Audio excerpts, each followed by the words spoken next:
Ya, terima kasih. Anda pasti sudah sering mendengar tentang reksadana. Reksadana adalah wadah investasi berupa kontrak investasi kolektif atau KIK yang dikelola oleh manajer investasi atau MI secara umum.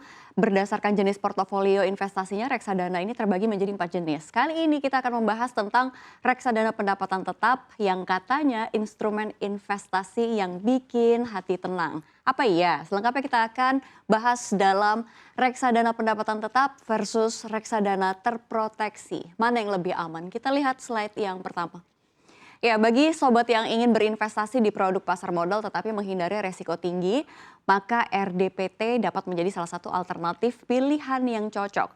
Ketika sobat memutuskan untuk berinvestasi dengan membeli RDPT, maka MI akan menempatkan dana investasi sobat ke dalam beberapa portofolio investasi berpendapatan tetap. Jenis reksadana ini menginvestasikan 80% dana kelolaannya pada produk obligasi atau efek utang. Dengan instrumen investasi berisi produk obligasi yang memiliki jatuh tempo kurang dari 1 tahun atau maksimum 1 tahun begitu ya. Nah, imbal hasil reksadana ini mengacu tingkat suku bunga acuan dan nilai tukar rupiah dengan US dollar. Pertumbuhan reksadana ini juga berbeda dengan produk reksadana pasar uang. Jadi jika suku bunga acuan turun, maka harga obligasi akan naik. Kenaikan harga obligasi ini mempengaruhi jumlah imbal hasil dari reksadana secara otomatis. Jenis reksadana pendapatan tetap ini mudah dicairkan kapanpun tanpa ada biaya tambahan. So, investor tidak perlu menanggung biaya penalti. Berbeda dengan pencairan dana deposito sebelum tanggal jatuh temponya. Selain itu, reksadana ini juga memberikan tingkat pengembalian yang cenderung stabil.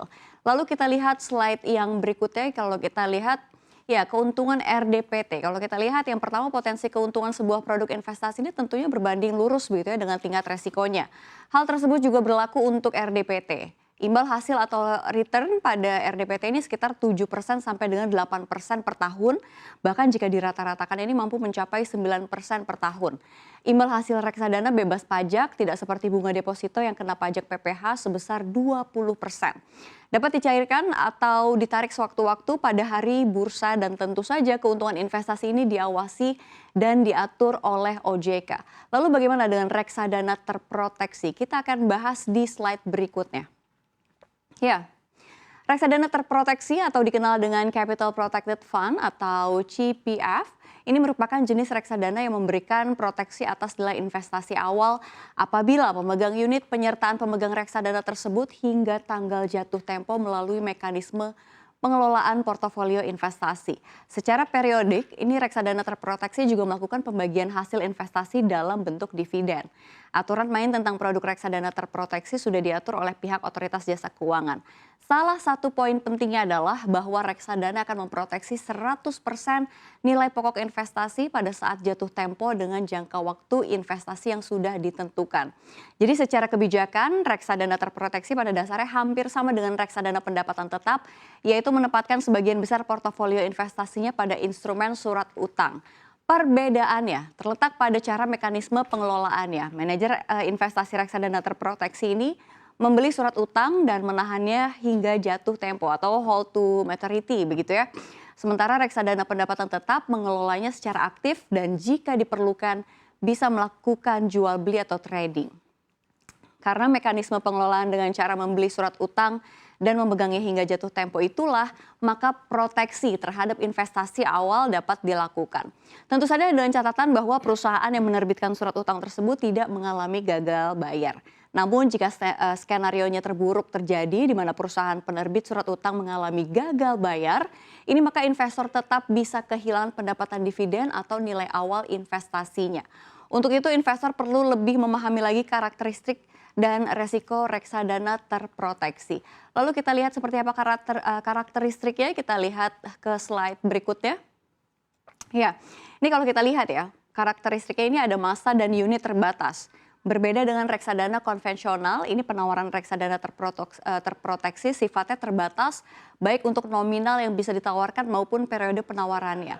Biasanya setelah mendapat pernyataan efektif, manajer investasi ini akan membuka masa penawaran reksadana terproteksi yang lamanya maksimal 120 hari kerja.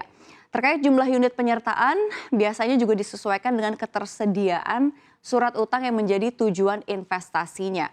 Setelah melewati masa penawaran dan jumlah maksimal unit yang ditawarkan, maka investor tidak bisa lagi melakukan pembelian reksadana terproteksi.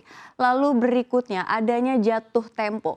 Jadi secara peraturan sebenarnya reksadana ini tidak memiliki tanggal jatuh tempo. Yang berlaku adalah pada tanggal tersebut manajer investasi dan bank kustodian ini sepakat untuk membubarkan reksadana tersebut. Jadi pada reksadana terproteksi biasanya setelah surat utang yang menjadi portofolio investasi sudah jatuh tempo, maka MI biasanya akan membubarkan reksadana tersebut. Rencana tanggal pembubaran itulah yang dikenal dengan tanggal jatuh tempo pada reksadana terproteksi.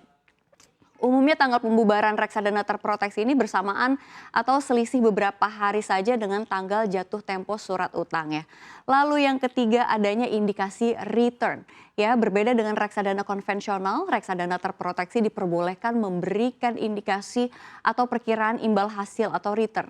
Jadi besaran indikasi return ini diperoleh dari bunga atau kupon surat utang setelah dikurangi dengan faktor biaya dan pajak. Besaran indikasi return ini harus dicantumkan dalam prospektus dan boleh disampaikan kepada calon investor juga.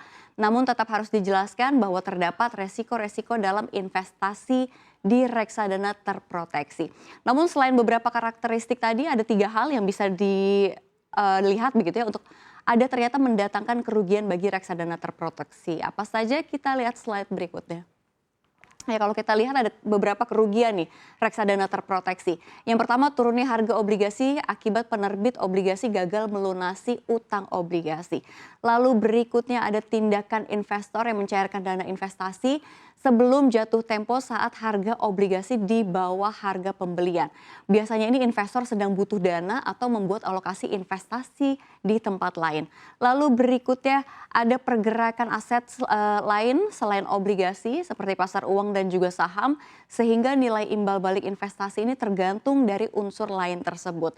Potensi kerugian terjadi saat pembayaran obligasi lancar, unsur lain malah mengalami kerugian yang lebih besar ketimbang keuntungan dari pembayaran obligasi. Yang terpenting yang perlu menjadi perhatian yaitu calon investor ini adalah resiko kredit atau wan prestasi. Karena begitu perusahaan penerbit mengalami gagal bayar, maka semua indikasi return dan proteksi atas investasi awal ini juga akan hilang.